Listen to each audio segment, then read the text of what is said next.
The time has come for Reasoning Patriots to reacquaint ourselves with the writings of our founding fathers to give us a politically, moral, and definitive compass in today's turbulent times.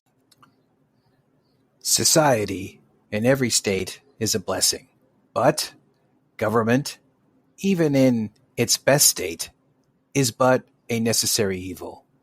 In its worst state, an intolerable one. For when we suffer or are exposed to the same miseries by a government which we might expect in a country without government, our calamity is heightened by reflecting that we furnish the means by which we suffer. Thomas Paine, Common Sense, 1776. Two words that the Founding Fathers wrote frequently were tyranny and government. These were men that were proud to be of the Enlightenment period, otherwise known as the Age of Reason. The Founding Fathers always cast a skeptical eye onto the institution of government and all its trappings. They tried their best to create a system of government that will always safeguard one's God-given natural rights and would always strive to provide its citizens peace and prosperity. However, they knew that even with all of their best efforts and intentions to create a system of government that promotes the common good and is just, at the core of humanity is sinful nature and a tendency for corruptness. The founders were also very well aware that future generations of Americans would inherit this great republic, and that worried them, for they did not know what future generations would do to the United States experiment.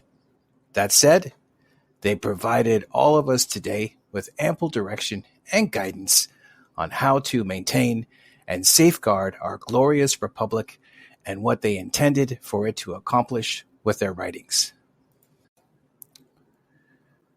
Let's take a look at the dictionary meanings of the words government and tyranny, and then we will look at a corresponding quote from a founding father regarding each word to gain more insight into their views on both. Government. 1. The governing body of a nation, state, or community. 2. The relation between a governed and a governing word. Governments are instituted among men, deriving their just powers from the consent of the governed. Thomas Jefferson, Declaration of Independence, 1776. Tyranny. 1. A nation under cruel and oppressive government. 2. Cruel, unreasonable, or arbitrary use of power or control. The very definition of tyranny is when all powers are gathered under one place. James Madison, The Federalist Papers, number 47. It has been over 240 years since the signing of the Declaration of Independence, when each signer committed to mutually pledge to each other our lives, our fortunes, and our sacred honor for their country. And over the past 240 plus years, there has been an evolution of the federal government and society in general that many conservative patriots today find alarming. With the Founding Fathers' skeptical view on government freshly in our minds, let's look at the state of our government and country today in the year 2020. A bloated federal government that continually grows, rampant corruption in Washington, D.C., state and local governments, secret FISA courts with no oversight that issue warrants in violation of the U.S. Constitution, corrupt FBI, CIA, and NSA officials using the massive power of the state against U.S. citizens, congressmen and women who are ignorant of the U.S. Constitution and the ideals this country was built on, congressmen and women that have been corrupted by big business and lobbyists, an unelected bureaucracy that has entrenched itself in Washington, D.C., and at times usurps the powers of elected officials. The Pentagon's need to have the United States involved in endless wars. Agenda-driven politicians that do anything to promote their ideologies and pander to their base. A massive national debt that is so large it is almost incomprehensible. The decay of our infrastructure and cities nationwide is embarrassing. The willful exporting of American jobs, mostly to China, by our business and political elite classes. The woeful non-interest of our leaders to the tens of thousands of Americans dying each year to the opioid crisis. The slow death of the small-town American heartland, aka flyover country. The increase of powerful families controlling politics, Clintons and Bushes, for example. This smacks of a monarchy, a granting of rulership based on bloodline. The attacks on our constitutional rights by our political class and elites are shameful and dangerous, to say the least. The slow death of the middle class and the ever-growing powers of the rich, rampant welfare and government subsidy abuse, failing and corrupt school systems nationwide that spend more per student than any other country in the world. There are, of course, many more grievances to add to the list, but I think we all have a clear picture of the dire condition the USA is in right now. This is counter to what the Founding Fathers intended for our republic. Let us now delve deeper into their enlightening thoughts, so that we today can think and reason proficiently in order to make a better union. However, political parties may now and then answer popular ends. They are likely in the course of time and things to become potent engines by which cunning, ambitious, and unprincipled men will be enabled to subvert the power of the people and to usurp for themselves the reins of government, destroying afterwards the very engines which have lifted them to unjust dominion. The alternate domination of one faction over another, sharpened by the spirit of revenge, natural to party dissension, which in different ages and countries has perpetrated the most horrid enormities, is itself a frightful despotism. George Washington, Farewell Address, September 17th, 1796. How prone all human institutions have been to decay. How subject the best formed and most wisely organized governments have been to lose their check and totally dissolve. How difficult it has been for mankind in all ages and countries to preserve their dearest rights and best privileges, impelled, as it were, by an irresistible fate of despotism. James Monroe, Speech, Virginia Convention, June 10th, 1788. When all government, domestic and foreign, in little as in great things, shall be drawn to Washington as the center of all power, it will render powerless the checks provided of one government on another, and will become as venal and oppressive as the government from which we separated. Thomas Jefferson, 1821. Whenever governments mean to invade the rights and liberties of the people, they always attempt to destroy the militia in order to raise an army upon their ruins. Elbridge Gerry, 1789.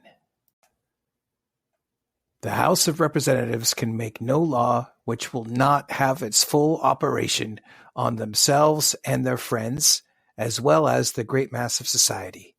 This has always been deemed one of the strongest bonds by which human policy can connect the rulers and the people together. It creates between them that communion of interest and sympathy of sentiments of which few governments have furnished examples, but without which every government degenerates into tyranny. James Madison, Federalist Papers, number 57, 1788. But if your spirit should revolt at this, if you have sense enough to discover, and spirit enough to oppose tyranny, under whatever garb it may assume, whether it be the plain coat of republicanism or the splendid robe of royalty, if you have yet learned to discriminate between a people and a cause, between men and principles, awake, attend to your situation, and redress yourself. If the present moment be lost, every future effort is in vain, and your threats then will be as empty as your entreaties now. George Washington, 1783. Good constitutions are formed upon a comparison of the liberty of the individual with the strength of government. If the tone of either be too high, the other will be weakened too much. Alexander Hamilton, 1788.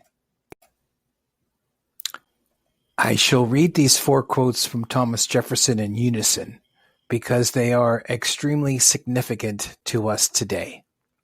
1. The greatest calamity which could befall us would be submission to a government of unlimited powers. Thomas Jefferson, 1825. 2. I think our governments will remain virtuous for many centuries as long as they are chiefly agricultural. And this will be as long as there shall be vacant lands in any part of America. When they get piled upon one another in large cities, as in Europe, they will become corrupt, as in Europe. Thomas Jefferson, 1787. 3. I think we have more machinery of government than is necessary. Too many parasites living on the labor of the industrious. Thomas Jefferson, 1824. 4.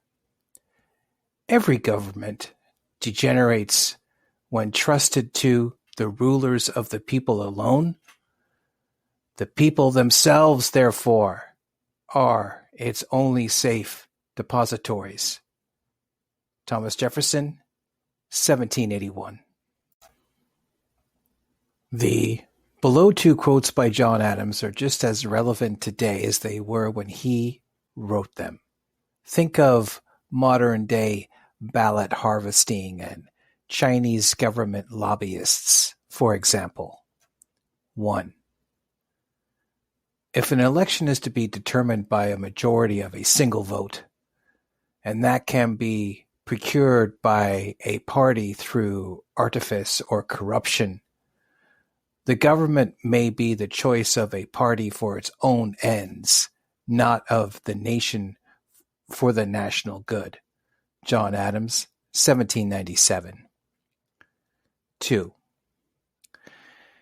If that solitary suffrage can be obtained by foreign nations by flattery or menaces, by fraud or violence, by terror, intrigue, or venality, the government may not be the choice of the American people, but of foreign nations.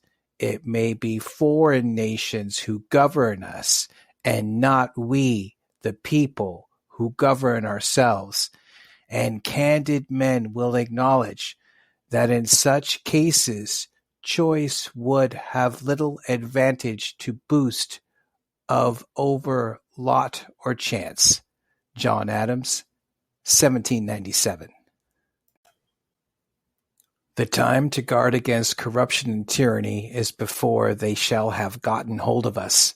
It is better to keep the wolf out of the fold than to trust to drawing his teeth and talons after he shall have entered. Thomas Jefferson, 1782. We know who the wolves are. It is time to be vigilant. May God bless the United States.